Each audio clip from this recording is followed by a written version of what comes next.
All right, I think I'm ready. Let me make sure my camera's in focus this time because usually every time I do this, my camera is so crazy out of focus to where I almost want to throw the footage away, but I don't because seeing me is not the most important part. As long as you can you hear me, right? All right, so it is so hot in this room. It is absolutely abysmal. That is my new favorite word. Let me pick up my book. That is my new favorite word, abysmal. Whenever I hear the word abysmal, I think it's something that is just so disgustingly terrible to where it's just funny. Oh, that is just so abysmal. You know? All right. All right. So now, this video that I'm making is about another thing about the Old Testament. Um, the Old Testament is usually my favorite subject of study because the Old Testament opened up a whole new world for me that I didn't even know existed. So almost like the Old Testament was like this underground city beneath your city. You know, like you live in the slums and then underneath the city it's like mansions and all this kind of crazy junk going on and you like um yeah. So anybody gonna explain this? So that's kind of what the Old Testament is like. The Old Testament don't really get talked about that much um, in the Christian community because it takes study, and a lot of people just generally don't like studying. You know, I mean, that's just one of the natural things to most human beings as well. I mean, I can't really say that's how it is for everybody, but stuff that takes study is stuff people don't really want to do. It's why I never went to school or college or nothing because I didn't want to study. Like for 4 or 5 years to have a job and then end up hating it. You know what I'm saying? It's like, I mean, I guess that's not really the way to put it, but the Old Testament do take a lot of study. Okay, it really do. When I first got saved, that was like my number one favorite thing to read all the time was the Old Testament because, like I said, it opened up this whole brave new world or whatever you want to call it. And I'm like, what? I didn't even know all that happened.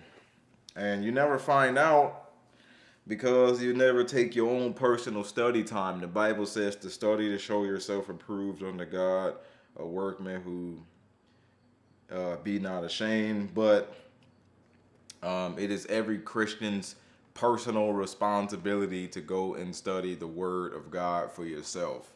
Most people don't do it. Um, we live in a generation where people just don't feel like they have to study. They just want somebody to sit back and give it all to them, which is cool. You can have somebody feed you for a while until you get, you know, until you reach a point where you kind of feel like, I think I might be better off just learning how to cook. You know, so the Old Testament, I had this one odd question. And I'm sure almost everybody in the world who has ever heard of anything Bible, Adam and Eve, has probably had this question that either they never asked because they didn't feel like it was their responsibility to dare ask these kind of questions, or they did ask and asked the wrong person who might have made it them feel like it's not their responsibility to dare ask these kind of questions, or they really just don't care to ask because if it don't make sense, it just must not be true, right? So in my head, I always had questions that I just never knew how to ask because I never knew that they were just really questions. And that's kind of where I go wrong is because I don't really know if what I'm asking is giving me the answer. You know what I'm saying? Because I tend to ask questions with the answer to the question in it. And then I sit back and I realize, like, wait a minute, I just answered my own question by asking it.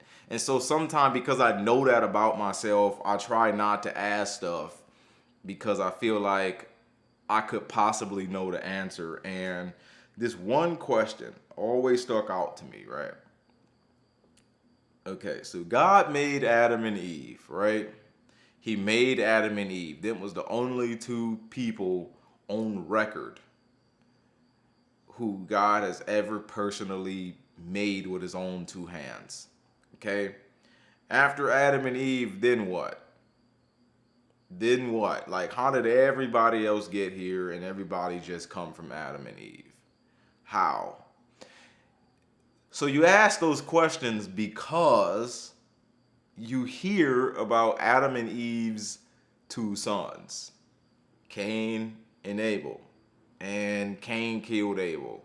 So if everybody come from Adam and Eve, but Adam and Eve only had one surviving son as far as what we hear about, then how did everybody else get here? Did God like secretly go and create other people that the Bible don't just talk about? Or what? Did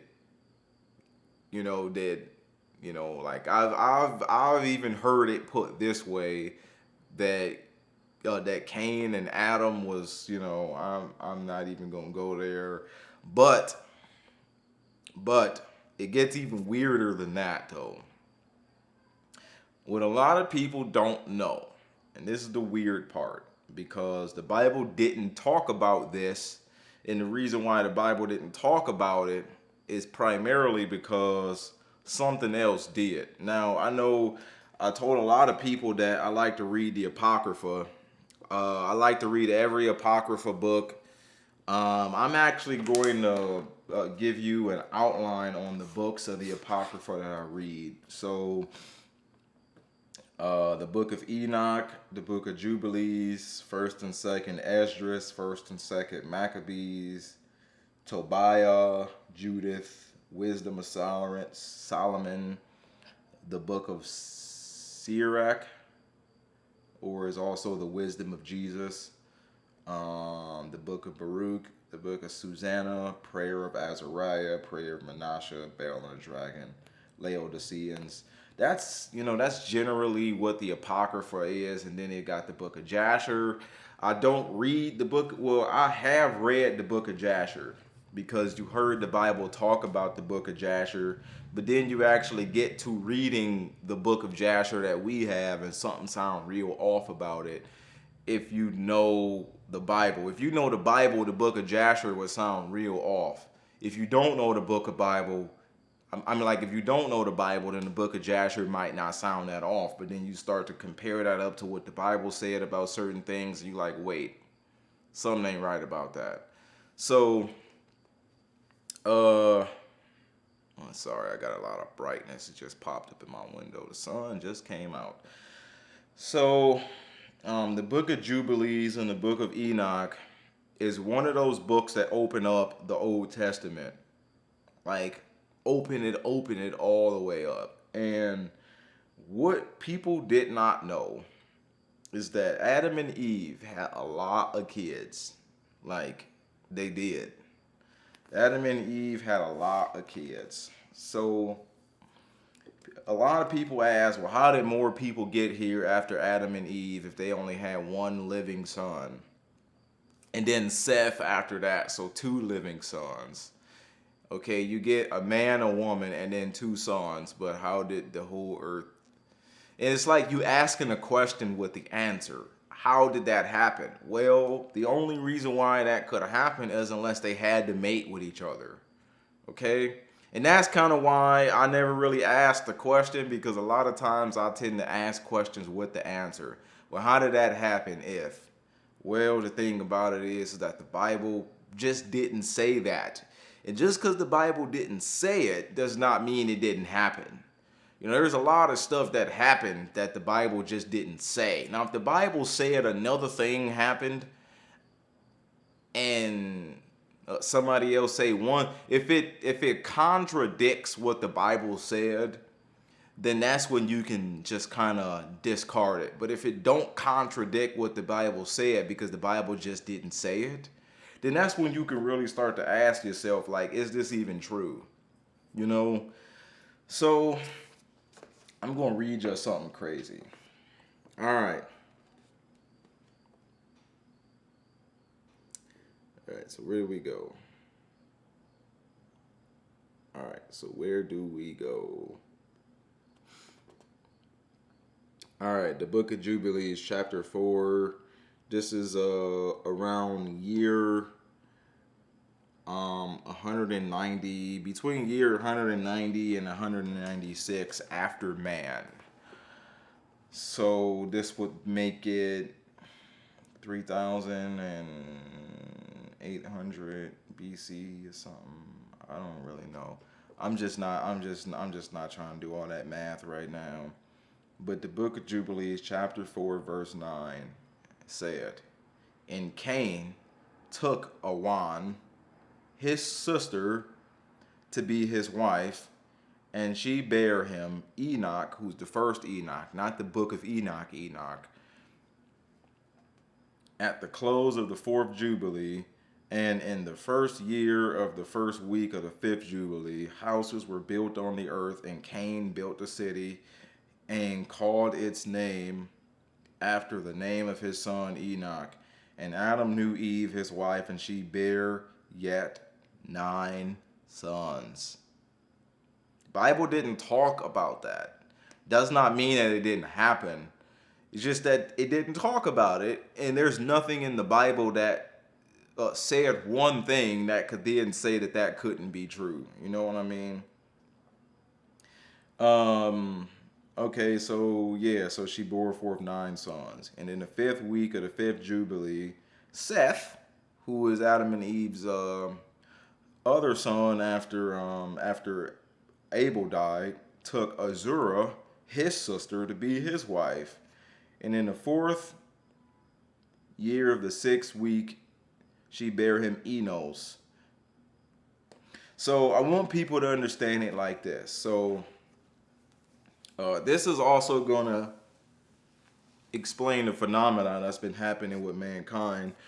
But at first, what they had to do is they had to, like they had to have children with their sisters. And then after that, they had children with their cousins. You know what I'm saying? So like if you get deeper into this book, it said, "And so took so-and-so to be his wife, who was the daughter of his father's brother." You know what I'm saying? And that's the only way this could have even happened. Now, I know somebody, "Oh, that's incest." Well, the only person who's even allowed to say what is and what isn't allowed to be is God. And if God didn't tell them that they wasn't allowed to do this, then if that's all God left them with, then I mean, to God, it's like that's what you're supposed to do. But then it gets to a point where it's like, no, no, no, no, no, no, no, don't do that. And the reason why, incestuous relationships get real, real bad is because you start to do a lot of funny stuff to the gene pool. And what a lot of people just really don't know is that over time, mankind start to devolve. After you make so many copies of a copy, it start to lose quality. And so, like, that's kind of why, at first it was their sisters. And then after that, after everybody started to have different, family members, Adam and Eve, they were able to live 900 years. And then as time go by, people start to live 80 years long. And that's because copies of copies is being made and it start to lose quality. Like, that's why that was happening, is because so Adam and Eve was made in the image of God. And when they sinned, the image of God was lost. And the Bible said, "On the day you eat thereof, you will die." On the day you eat of the tree that God told you not to eat of, the tree of knowledge of good and evil, you will die.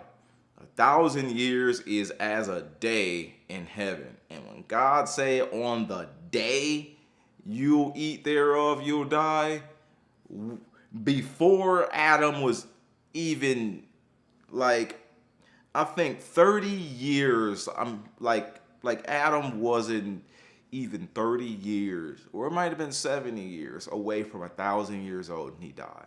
God is like, on the day, I told you. And the devil's probably just sitting there like, well, you mean within these 24 hours? Or no, you're not gonna die within these 24 hours. No. No. But God was telling him the truth. On the day you do it, you'll die. And because 1,000 years is a day to God, Adam died on that day. But as mankind started to mate and mate and mate with each other, people started to live less and less and less and less and less. I think I might have some kind of chart and some kind of timeline to even be able to break this down a little bit. Uh, Let me go to it.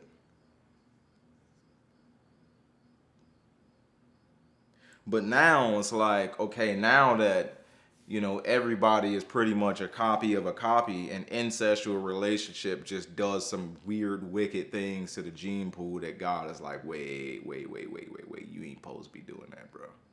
No, it was allowed during that time because that's all they had, but now that's not all you got. You got a choice, go make the right choice. But let's see. Adam and Eve lived like 930 years. Seth was 912 years. Enos was 905 years. Well, Cain, no, that's Canaan, 910 years. Mahalalel, 895 years. Jared, who was, I believe that was Mahalalel's son, 962 years. Enoch, who was Jared's son, only lived 365 years because God took him to heaven. Methuselah lived longer than Jared, who was his grandfather. He lived 969 years because I believe the Lord allowed Methuselah to live all the way up until the flood happened. Lamech, who was Methuselah's son, 777 years. Noah lived a very, very long time. So Lamech died around the time Methuselah died, because Lamech died in the flood. Well, no, I don't believe Lamech died in the flood. He died around that time. But Noah, 950 years. Then it's like, okay, after Noah, you get Shem, 600 years. Parkside, who is one of Shem's sons, I believe, 438 years. And then Selah, 433 years. And then Eber, he was 464 years. So I mean, it don't go in consecutive order, but as you notice a trend, a pattern, it's like, wait, before I could even show you the trend or the pattern, Peleg was 239 years. Ru, 239. Serug, 230. Nahor, 148. Like, I don't know if you're noticing the trend, but it's like everyone's like almost halving in years. Almost. Then Abraham, 175. Isaac, 180. Jacob, 147. Levi, 137. I mean, like, let's even go a little bit deeper than that though. So like, okay, so Moses was 120, but let's go to someone like David, right? David lived how many years? I don't really think it said how long David lived in here. I think the Bible might have said, but it don't say on this chart. But it's like after Moses and them, everybody just dwindled down to like 80 and 90 years. But it's like, okay, at first everybody's living 900 years. Now everybody's around the 400 and mid 400 years, and now everyone's around the mid 200 years. Now everyone's around the early 100 and 10 or 20 years, and it's like now everyone's down to 80. And it's because at first what had to happen was people had to mate with their closest sibling, and then after enough people was here, they had to mate with their cousin. And then after that, it's like, well, okay, like we got options now after that. But most people just don't really know that that's what happened. A lot of people just don't really know that that's what happened. I believe even Abraham, he had to take his uncle's daughter to be his wife. Don't quite quote me on that. Let me go and find that out to be true. In fact, no, you can go back and you can read and study that for yourself. But as far as I believe, that's what had to happen, because why? It was primarily to do this one thing, and that was to keep the bloodline of Shem, and to like that was so that the Messiah can come from the bloodline of Shem. If Abraham would have then went and made it with one of like Ham's children, or one of like what I mean, like one of Shem, Ham, and Japheth. Like, okay, if Abraham would have made it with one of theirs, it would have then threw off that bloodline of Shem, and that's just exactly the reason why it had to happen that way from Abraham. And then Hebrews, like they were only really supposed to have kids with each other, and that was to keep that bloodline of Shem pure.